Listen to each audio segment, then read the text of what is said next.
Sri Aurobindo's Savitri, a legend and a symbol. Book 3, the Book of the Divine Mother. Canto 2, the Adoration of the Divine Mother. A stillness absolute, incommunicable, meets the sheer self-discovery of the soul. A wall of stillness shuts it from the world. A gulf of stillness swallows up the sense and makes unreal all that mind has known, all that the labouring senses still would weave, prolonging an imaged unreality. Self's vast spiritual silence occupies space. Only the inconceivable is left, only the nameless without space and time. Abolished is the burdening need of life. Thought falls from us. We cease from joy and grief. The ego is dead. We are freed from being and care. We have done with birth and death and work and fate. O soul, it is too early to rejoice. Thou hast reached the boundless silence of the self. Thou hast leaped into a glad divine abyss. But where hast thou thrown self's mission and self's power? On what dead bank on the Eternal's road? One was within thee, who was self and world. What hast thou done for his purpose in the stars? Escape brings not the victory and the crown. Something thou camest to do from the unknown, but nothing is finished, and the world goes on, because only half God's cosmic work is done. Only the everlasting No has neared, and stared into thy eyes, and killed thy heart. But where is the lover's everlasting yes, and immortality in the secret heart, the voice that chants to the Creator fire, the symboled Om, the great assenting word, the bridge between the rapture and the calm, the passion and the beauty of the bride, the chamber where the glorious enemies kiss, the smile that saves, the golden peak of things. This too is truth at the mystic fount of life. A black veil has been lifted. We have seen the mighty shadow of the omniscient Lord. But who has lifted up the veil of light? And who has seen the body of the King?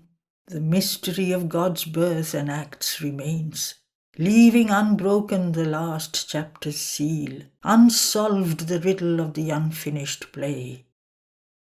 The cosmic player laughs within his mask, and still the last inviolate secret hides behind the human glory of a form, behind the gold eidolon of a name. A large white line has figured as a goal, but far beyond the ineffable sun track's blaze. What seemed the source and end was a wide gate, a last bare step into eternity. An eye has opened upon timelessness. Infinity takes back the forms it gave, and through God's darkness or his naked light, his million rays return into the sun. There is a zero sign of the Supreme. Nature, left nude and still, uncovers God, but in her grandiose nothingness, all is there. When her strong garbs are torn away from us, the soul's ignorance is slain, but not the soul. The zero covers an immortal face. A high and blank negation is not all. A huge extinction is not God's last word. Life's ultimate sense, the close of being's course, the meaning of this great mysterious world. In absolute silence sleeps an absolute power. Awaking, it can wake the trance-bound soul and in the ray reveal the parent sun. It can make the world a vessel of spirit force. It can make the world a vessel of spirit's force. It can fashion in the clay God's perfect shape. To free the self is but one radiant pace. Here to fulfill himself was God's desire. Even while he stood on being's naked edge, and all the passion and seeking of his soul faced their extinction in some featureless vast, the presence he yearned for suddenly drew close. Across the silence of the ultimate calm, out of a marvelous transcendence core, a body of wonder and translucency, as if a sweet mystic summary of herself, escaping into the original bliss, had come, enlarged out of eternity. Someone came, infinite and absolute. A being of wisdom, power and delight, even as a mother draws her child to her arms, took to her breast nature and world and soul, abolishing the signless emptiness, breaking the vacancy and voiceless hush, piercing the limitless unknowable into the liberty of the motionless depths, a beautiful and felicitous lustre stole. The power, the light, the bliss no word can speak, imaged itself in a surprising beam and built a golden passage to his heart, touching through him all longing, sentient things. A moment's sweetness of the all-beautiful cancelled the vanity of the cosmic whirl. A nature throbbing with a heart divine was felt in the unconscious universe. It made the breath a happy mystery, a love that bore the cross of pain with joy, eudemonized the sorrow of the world, made happy the weight of long unending time, the secret court of God's felicity. Affirming in life a hidden ecstasy, it held the spirit to its miraculous course, carrying immortal values to the hours. It justified the labor of the suns. For one was there, supreme behind the God. A mother might brooded upon the world. A consciousness revealed its marvelous front, transcending all that is, denying none. Imperishable above our fallen heads, he felt a rapturous and unstumbling force. The undying truth appeared, the enduring power of all that here is made and then destroyed, the mother of all godheads and all strengths, who, mediatrix, binds earth to the supreme. The enigma ceased that rules our nature's night. The covering nescience was unmasked and slain. Its mind of error was stripped off from things, and the dull moods of its perverting will. Illumined by her all-seeing identity, knowledge and ignorance could strive no more. No longer could the titan opposites, antagonist poles of the world's artifice, impose the illusion of their twofold screen, throwing their figures between us and her. The wisdom was near, disguised by its own works, of which the darkened universe is the robe. No more existence seemed an aimless fall. Extinction was no more the sole release. The hidden word was found. The long-sought clue. Revealed was the meaning of our spirit's birth, condemned to an imperfect body and mind, in the inconscience of material things and the indignity of mortal life. A heart was felt in the spaces wide and bare, a burning love from white spiritual founts annulled the sorrow of the ignorant depths. Suffering was lost in her immortal smile. Her life from beyond grew conqueror here of death. To err no more was natural to mind. Wrong could not come where all was light and love. The formless and the formed were joined in her. Immensity was exceeded by a look, a face revealed the crowded infinite.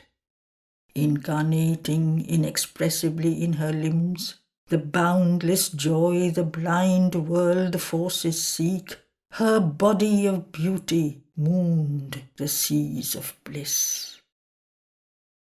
At the head she stands of birth and toil and fate.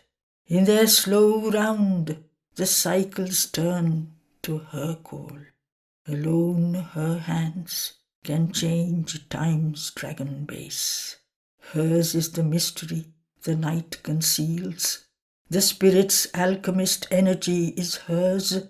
She is the golden bridge, the wonderful fire. The luminous heart of the unknown is she, a power of silence in the depths of God. She is the force, the inevitable word, the magnet of our difficult ascent, the sun from which we kindle all our suns, the light that leans from the unrealized vasts, the joy that beckons from the impossible, the might of all that never yet came down. All nature dumbly calls to her alone, to heal with her feet the aching throb of life, and break the seals on the dim soul of man, and kindle her fire in the closed heart of things. All here shall be one day her sweetness home. All contraries prepare her harmony. Towards her our knowledge climbs, our passion gropes. In her miraculous rapture we shall dwell, her clasp shall turn to ecstasy our pain. Our self shall be one self with all, through her, in her confirmed, because transformed in her, our life shall find in its fulfilled response, above the boundless hushed beatitudes, below the wonder of the embrace divine. This known as in a thunder flash of God, the rapture of things eternal filled his limbs. Amazement fell upon his ravished sense. His spirit was caught in her intolerant flame. Once seen, his heart acknowledged only her. Only a hunger of infinite bliss was left. All aims in her were lost, then found in her. His base was gathered to one pointing spire. This was a seed cast into endless time. A word is spoken, or a light is shown. A moment sees, the ages toil to express. So flashing out of the timeless leaped the worlds, An eternal instant is the cause of the years. All he had done was to prepare a field. His small beginnings asked for a mighty end. For all that he had been must now new shape in him her joy to embody, to enshrine her beauty and greatness in his house of life. But now his being was too wide for self. His heart's demand had grown immeasurable. His single freedom could not satisfy. Her light, her bliss, he asked for earth and men. But vain are human power and human love to break earth's seal of ignorance and death. His nature's might seemed now an infant's grasp. Heaven is too high for outstretched hands to seize. This light comes not by struggle or by thought. In the mind's silence, the transcendent acts, and the hushed heart hears the unuttered word. A vast surrender was his only strength. A power that lives upon the heights must act, bring into life's closed room the immortal's air, and fill the finite with the infinite. All that denies must be torn out and slain, and crushed the many longings for whose sake we lose the one for whom our lives were made. Now other claims had hushed in him their cry. Only he longed to draw her presence and power into his heart and mind and breathing frame. Only he yearned to call forever down her healing touch of love and truth and joy into the darkness of the suffering world. His soul was freed and given to her alone. End of Canto 2.